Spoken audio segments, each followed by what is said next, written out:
Long ago, in a world that had grown corrupt and violent, humanity had strayed far from the path of kindness and wisdom. Greed, envy, and cruelty ran rampant over the land, and the cries of the innocent echoed into the sky. It was in this era, amidst shadow and sorrow, that one man stood apart. His name was Noah. Unlike the others, Noah walked with humility, integrity, and a deep respect for all living things. He listened, not just with his ears, but with his heart. One fateful day, as Noah went about his work, there came a sense, a stirring, a whisper within the breeze. It was a message from the Creator, who observed the suffering on earth with great sadness. Noah, the voice spoke solemn and clear, "I have seen the pain and destruction as wrought by humankind. The earth can bear it no longer. I must wash it clean, so life may begin anew. But you, Noah, have found favor in my eyes. Your goodness shall be the seed from which hope blooms again." The warning came with instruction like none Noah had ever heard. He was to build a great vessel, an ark, strong and wide enough to hold his family and pairs of every kind of animal upon the earth, from the smallest creeping insects to the tallest, proudest beasts. It was a massive task, unlike any he or his people had ever conceived. Noah did not question. He gathered his 3 sons, Shem, Ham, and Japheth, and shared the solemn message. Along with his wife and their families, they began the task.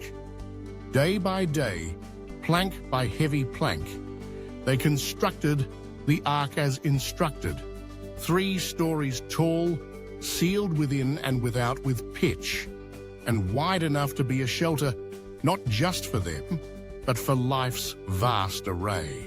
Word spread of what Noah was doing. Neighbors, friends, and strangers all came to jeer and question him. "What madness is this?" they laughed. "Building a boat in the middle of dry land?" But Noah, steadfast and sure, continued. He knew the gravity of what was coming, and he mourned for the world, even as he worked to save a piece of it. As the ark neared completion, the sky began to change.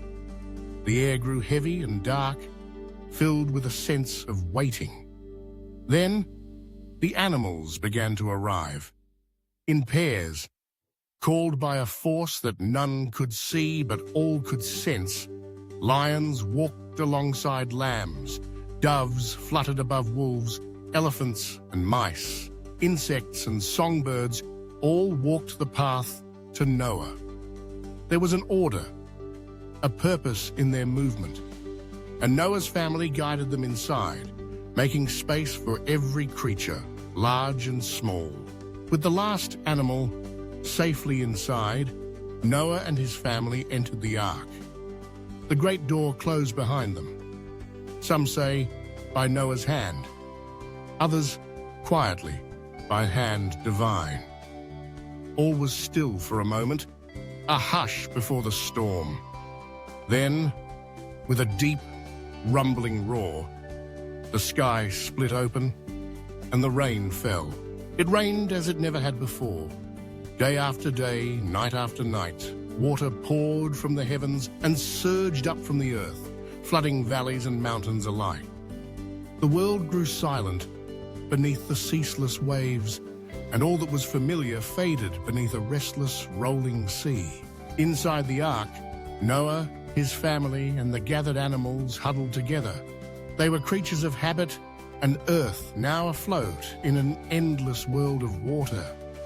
Each day, Noah rose to care for the animals, tending to the smallest needs with gentle hands.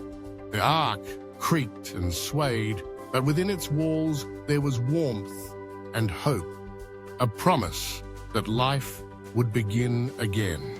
The rain fell for 40 days and 40 nights, as the old world was washed clean. When at last the rain stopped and the clouds began to thin, only water remained, as far as the eye could see. The ark drifted aimlessly atop an endless ocean. Still, Noah waited, patient and faithful, trusting that the time to emerge would be made clear. At long last, the waters began to recede. The peaks of mountains appeared, poking through the silver expanse. Days turned into weeks, and the ark settled softly atop Mount Ararat, safe and still. Cautiously, Noah opened a window and released a raven to explore. The raven soared, circling over the water, but returned, for there was still no dry land upon which to rest. Days later, Noah sent out a dove, and this too returned, finding no haven. On a third attempt, the dove returned at evening with a small olive leaf gripped in its beak, a sign that the world was returning, that life would soon flourish anew.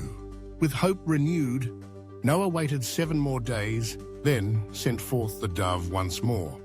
This time, it did not return, finding shelter and sustenance somewhere in the fresh new world.